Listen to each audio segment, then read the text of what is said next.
So one of the questions we often get here is, my spouse has really good credit, I don't. Can I file for bankruptcy without my spouse? And the answer to that is 100% yes.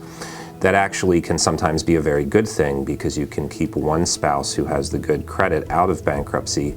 They maintain their good credit, and the spouse with the debt problems is able to file the bankruptcy case. So absolutely yes, just because you're married does not mean that you have to file together. One spouse or the other can absolutely file on their own. Will my bankruptcy show up on my spouse's credit report? The answer to the question is no, unless there's a mistake. Sometimes there's a mistake by the credit reporting bureaus if there's maybe a joint debt or something between you and your spouse that your spouse is going to continue to pay. It's easily taken care of if that happens. You file a dispute with the credit reporting bureau. They'll take, after they do an investigation and make sure that you did not actually file a bankruptcy case, they'll take it off.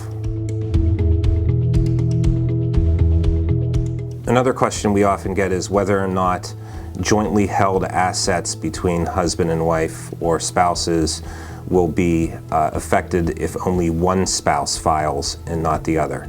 And the answer is most of the time no, but sometimes it could be, depending on the amount of equity in that jointly held asset. It is really, really important at the initial consultation with your bankruptcy attorney to disclose all assets, especially those jointly held with your spouse, because again, some good planning can pretty much ensure that none of the assets that are held jointly will be harmed, but it might take some planning. The bankruptcy court looks at jointly held assets as one half one spouse, one half the other spouse.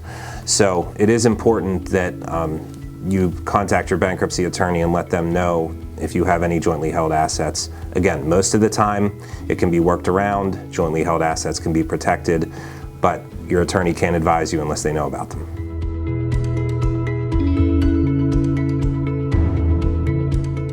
A lot of the time the answer is yes. A lot of the time the marital debt is some husband, some wife, and oftentimes it makes a lot of sense for both spouses to file the same case. Sometimes one spouse decides to file, and then a few years later, the other spouse has to file when they had joint debts at the same time. 2 bankruptcy cases, 2 fees. Usually it makes sense if there are debts on both ends for the spouses to file together.